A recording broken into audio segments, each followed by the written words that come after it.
Hello everybody, welcome back to my YouTube channel Learn English. I am Abhinandan Singh. Today we are studying about our new topic articles. So first of all, what is articles? चलिए आज की class में हम articles के बारे में कुछ अनोखा तरह से सीखते हैं। अगर आप हमारे वीडियो पर नए हैं तो लाइक, सब्सक्राइब और कमेंट करना ना भूलें। चलिए हम अपने लेक्चर को स्टार्ट करते हैं। तो चलिए मैंने लिखा है आर्टिकल्स, यानी आर्टिकल्स के बारे में कुछ हम समझाते हैं कि आर्टिकल्स होता क्या है। तो articles is nothing, it is a part of adjective, so it always is before the noun. देखिए पहले क्या होता था कि जब कोई आर्टिकल्स का डिफिनेशन पूछता था तो A and the is called articles कर देते थे। अगर कोई वॉवेल का डिफिनेशन पूछे ए ई आई ओ यू इज कॉल्ड वॉवेल कर देते थे। अगर कंसोनेंट का पूछे तो कह देते थे कि बाकी जो रेस्ट बचा उसको क्या बोल देते हैं, कंसोनेंट बोल देते हैं। लेकिन ये बेसिक क्लास में हम लोग बोलते थे, लेकिन अब हम लोग बेसिक में है नहीं, अब लोग सीनियर में आते हैं, इसलिए कुछ अलग तरीका से हर चीज का डिफिनेशन हम सीखते हैं। अगर आर्टिकल्स का डिफिनेशन ए एंड द होता तो हम कह सकते थे हमारे क्लास में बहुत सारा ए एंड द बिखरा हुआ है। क्यों कह सकते हैं? क्योंकि आर्टिकल्स का हिंदी तो वस्तु होता है, आर्टिकल्स का हिंदी तो सामान होता है, आर्टिकल्स का हिंदी तो धारा होता है, आर्टिकल्स का हिंदी तो लेख होता है, आर्टिकल्स का हिंदी तो अनुच्छेद होता है। तो हम कह सकते हैं ए एंड द के तहत उसको फांसी की सजा सुनाई गई। यानी आर्टिकल्स के हिंदी तो धारा होता है, आर्टिकल्स का मतलब सामान होता है। यानी हमारे क्लास में, हमारे घर में बहुत सारे ए एंड द पड़ा हुआ है, यानी कह सकते हैं ए एंड द का मतलब आर्टिकल्स नहीं होता है। आर्टिकल्स कौन होता है? जो स्पेसिफिक और अनस्पेसिफिक को बतलाए, जो पार्टिकुलर को बतलाए कि कौन स्पेसिफिक है और कौन अनस्पेसिफिक है, कौन सर्टेन है कौन अनसर्टेन है, उसको बतलाता है। उसी को क्या बोल देते हैं? हम आर्टिकल्स कहते हैं। इसलिए मैंने यहाँ पे डिफिनेशन में लिखा है, आप लोग चाहे तो लिख सकते हैं। चलिए, articles can be study under two groups. First is definite articles और सेकेंड इज इनडिफिनिट आर्टिकल्स। तो देखिए डिफिनिट में मैंने द को रखा है और इनडिफिनिट में मैंने ए और एन को रखा है। अब डिफिनिट आर्टिकल्स द क्या एक्सप्रेस करता है, क्या शो ऑफ करता है? देखिए the is used for certain person और थिंग। यानी डिफिनिट आर्टिकल्स द है वो सर्टेन व्यक्ति यानी पार्टिकुलर स्पेसिफिक पर्सन को रिफर करता है, यानी कोई भी निश्चित चीज को बतलाता है द, यानी डिफिनिट आर्टिकल्स। और इनडिफिनिट आर्टिकल्स देखते हैं। इनडिफिनिट आर्टिकल्स ए और an, it is used uncertain person और थिंग, यानी ये अनिश्चित पर्सन और थिंग को दर्शाता है, यानी जो निश्चित न हो उसको दर्शाता है। देखिए जैसे में अब दोनों का हम एग्जाम्पल लेते हैं। तो पहला द यानी डिफिनिट आर्टिकल्स का एग्जाम्पल है this is the car which I have bought।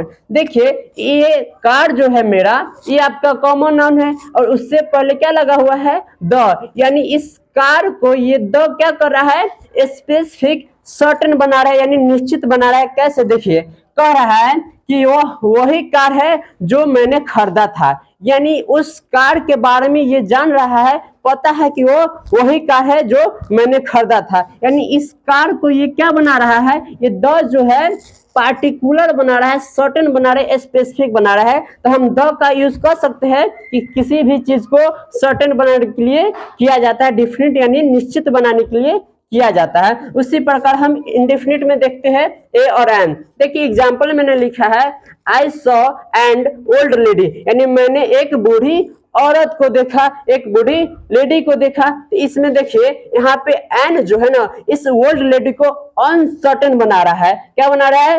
Uncertain बना रहा है, क्योंकि इसमें पता नहीं कौन ओल्ड लेडी को देखा, इसलिए ओल्ड लेडी को यहाँ पे एन लगाकर क्या बना रहा है? अनसर्टेन अनपार्टिकुलर बतला रहा है। उसके बाद दूसरा एग्जाम्पल देखिएगा a dog was barking at night.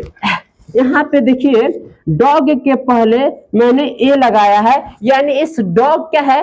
Uncertain के बारे में, ये जो है ए डॉग के बारे में अनसर्टेन फीलिंग दे रहा है, यानी इस डॉग के बारे में हम कुछ नहीं जानते हैं, कौन पता है कि कौन डॉग, कोई डॉग का कोई नाम हो सकता है, कोई भी डॉग वर्किंग कर सकता है, कोई भी भौंक सकता है। इसलिए यहाँ पे डॉग के पहले मैंने क्या लगाया है, ए, यानी यहाँ पर ए अनसर्टेन यानी पार्टिकुलर को बोध नहीं करा रहा है। यानी हम समझ गए कि आर्टिकल दो तरह से पढ़ते हैं, एक डिफिनिट से और एक इनडिफिनिट में।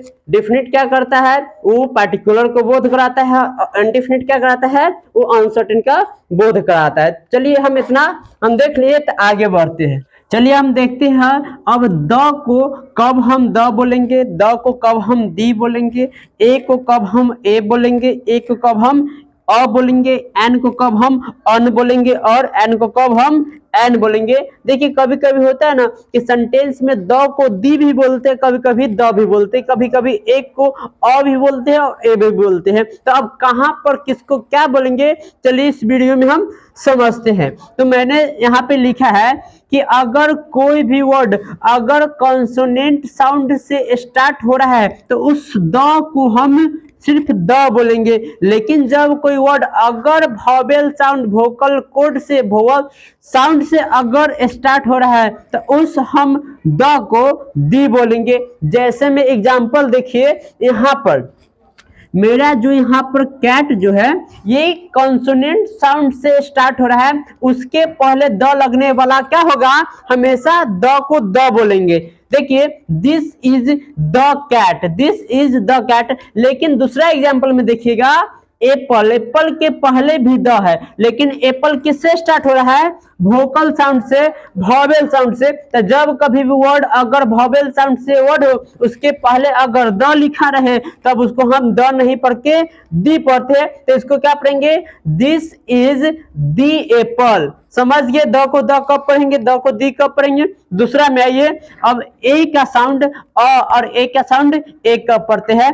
तो ए का साउंड 90% जगह पर हम ए को अ बोलते हैं। यानी कोई भी चीज कहना हो कि this is a marker, this is a fan, this is a light, this is a chair, this is a बोतल, अगर कहीं भी अगर ए का प्रयोग करना हो तो 90% हम क्या चीज का प्रयोग करेंगे, अ का पढ़ेंगे। मात्र हम 10% का प्रयोग हम ए को ए के रूप में करेंगे। जैसे मैंने एक एग्जांपल यहाँ पे लिखा है, जैसे यहाँ पर हम एक नंबर लिखते हैं 6। अगर पूछा जाए अगर इसके नीचे वाले व्यक्ति से कितना लिखा हुआ है तो नीचे वाला बोलेगा कि 6 लिखा हुआ है। लेकिन जब वही अगर कोई मान लीजिए कि इसके ऊपर से कोई आदमी देख रहा है तो उससे पूछा जाए तो एक और क्या बोलेगा कि 6 नहीं 9 है। तो अब देखिए दोनों के बीच में अब झगड़ा होगा, लड़ाई होगा कि नहीं 6 नहीं 9 है। तो एम्फेसाइज होगा, बात में फोर्स आएगा। तो जब कभी भी बात को जबरदस्ती कहना हो, फोर्स के साथ करना हो, एम्फेसाइज करना हो, तो उस समय हम ए को ए बोलते हैं मात्र 10% केस में। बाकी सब जगह पर क्या बोलेंगे, हम ए को अ बोलेंगे। उसी प्रकार यहाँ पे देखिए, दिस इज ए पेन नहीं, दिस इज अ पेन। अगर यही पेन को अगर फोर्स के साथ बोलना है, जबरदस्ती बोलना है, तो वहां पर हम ए का प्रयोग ए के रूप में करेंगे। दूसरा देखिए यहाँ पर एन, एन का भी वही केस है। एन को हम अन भी बोलते हैं और एन भी बोलते हैं। एन का 90% जगह पर हम एन को अन बोलेंगे, 10% वही केस है, एम्फसाइज करने वाला है, अन बोलेंगे हम। उसके बाद देखिए यहाँ पर मैंने लिखा है दिस इज एन ऑरेंज कि this is an orange, this is an orange न कि एन ऑरेंज। देखिए अन का प्रयोग 90% और 10% हम एम्फेसाइज करने के केस में करेंगे। जब कोई भी बात को अगर जोर देना हो तो उसमें हम एन का प्रयोग एन के रूप में करते हैं। तो मैंने देख लिया आर्टिकल्स क्या होता है, डिफिनिट का प्रयोग किस लिए होता है, क्या करता है, एक्सप्रेस क्या करता है। उसके बाद देख लिए कि डिफिनिट आर्टिकल्स द और दी कहाँ पर प्रयोग होता है। उसके बाद इंडेफिनिट ए एन इसका प्रयोग देख लिए और इसके बारे में जान लिए कि कब उसको हम ए अ और एन अन बोलेंगे। चलिए अब आता है अगला टॉपिक मेरा, पोजीशन ऑफ आर्टिकल्स। देखिए मैंने कहा था कि नाउन जो है ना हमेशा किससे पहले आएगा, आई मीन काटो तो यहाँ पे। चलिए यहाँ पर अगला टॉपिक अब हम देखेंगे पोजीशन ऑफ आर्टिकल्स। मैंने कहा था कि आर्टिकल्स जो है हमेशा नाउन के पहले ही आएगा, यानी आर्टिकल्स हमेशा नाउन के पहले ही आएगा। जैसे देखिए आर्टिकल्स प्लस नाउन, यानी नाउन के पहले क्या आया है, आर्टिकल्स आया है। लेकिन कभी कभी कोई ऐसा भी सेंटेंस होता है कि आर्टिकल प्लस नाउन के बीच में बहुत सारा वर्ड आ जाता है। जैसे में यहाँ पे एडजेक्टिव देख सकते हैं, जैसे में यहाँ पे एडवर्ब देख सकते हैं। तो बहुत सारा ऐसा भी वर्ड होता है कि आर्टिकल्स के बीच में और नाउन के बीच में आ जाता है, जिससे कोई फर्क नहीं पड़ता है। जैसे देखिए, he is a boy, he is a smart boy, he is a very smart boy. तो देखिए यहाँ पर सेंटेंस में किसी को कोई दिक्कत नहीं, सेंटेंस कोई भी गलत नहीं है। जैसे में एग्जांपल देखिए, जैसे में एक फिगर मतलब कि बना के समझाया है कि इसको हम नाउन रख दिए, इसको हम क्या रख दिए, आर्टिकल्स रख दिए। जैसे कोई गर्ल्स है, जैसे क्या है, कोई बॉयज है।